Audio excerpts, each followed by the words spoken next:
It's been 30 years since the first cases of HIV/AIDS were discovered in the United States. In the last 3 decades, there have been numerous advancements in treatment and in research. That research has not only helped those suffering from HIV or AIDS, which has led to advancements and discoveries in other areas of medicine, from gene therapy to leukemia and cancer treatments and cure. HIV/AIDS research has given us a deeper understanding of the human body, the immune system, and where the next steps in medicine may lie. HIV and the research associated with it affects every one of us, our children, and our future. But it also affects every one of us in a very different way. HIV touches all of us, and it could be someone you love. Podría ser uno de tus seres queridos. Or someone we know as a casual acquaintance. Or if you're a member of a risk group, which, believe it or not, in one way or another, most of us are. It affects your life and your behavior. HIV doesn't have to be the killer that it's been. As a matter of fact, the growing numbers, and you'll hear a lot on this video and in other videos and in future videos and during the upcoming charity event, you will hear a lot about the numbers when it comes to HIV and the number of people living with HIV or AIDS. And those are large, scary numbers. But the important thing to remember is the word living. These people are living with HIV/AIDS. And it's a huge difference than what it was 30 years ago. Yes, HIV/AIDS cases are on the rise. There is no doubt about it. But these people are alive. And in years past, many of them cannot say that they would be that lucky. It has been research in scientific and medical fields pursuing a cure for this disease that have led to the treatments that allow people to live longer.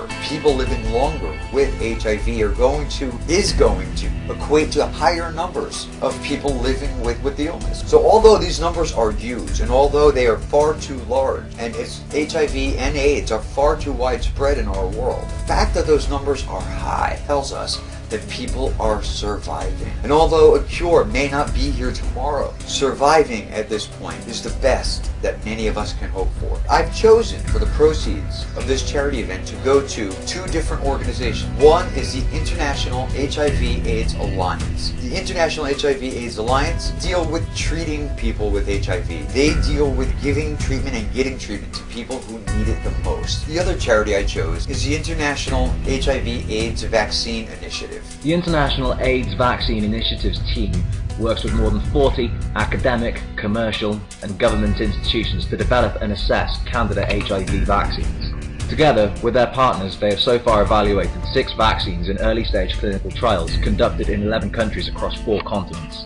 To do this critical work, they together with local research institutions have developed a network of sophisticated laboratories in India and in southern and eastern Africa. Their human immunobiology laboratory in London helps coordinate the work of these labs. In developing countries, they work closely with governmental, community and civic organisations to ensure the transparent and ethical conduct of clinical trials. To that end, they support the staffing and training of community advisory boards, which represent the communities in which clinical trials are conducted, and help design trial protocols and educate people about vaccine trials and the need for AIDS vaccines.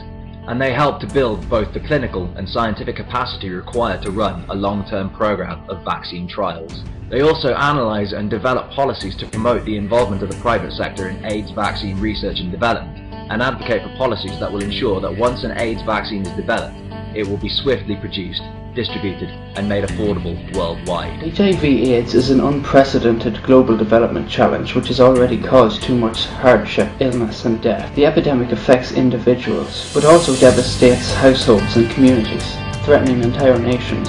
The behaviour that spreads HIV is fueled by social, cultural, economic and legal factors, making it increasingly difficult for people to protect themselves, which in turn worsens the consequences of the epidemic.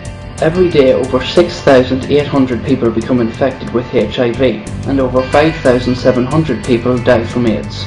There are approximately 35 million people living with HIV globally, and there are an estimated 11.4 million orphans due to AIDS in sub-Saharan Africa. The International HIV/AIDS Alliance responds to the need for a specialist, professional intermediary organisation to work in effective partnership with non-governmental and community-based organisations in developing countries, plus national governments, private and public donors and the United Nations system. The Alliance's mission is to support communities in developing countries to play a full and effective role in the global response to AIDS. Over the past 13 years they have provided support to thousands of community-based organisations spanning Africa, Asia, Eastern Europe and Latin America. To make a real difference, the Alliance focuses on integrated responses to HIV/AIDS that combine HIV prevention, AIDS care and treatment, and support to children affected by the epidemic.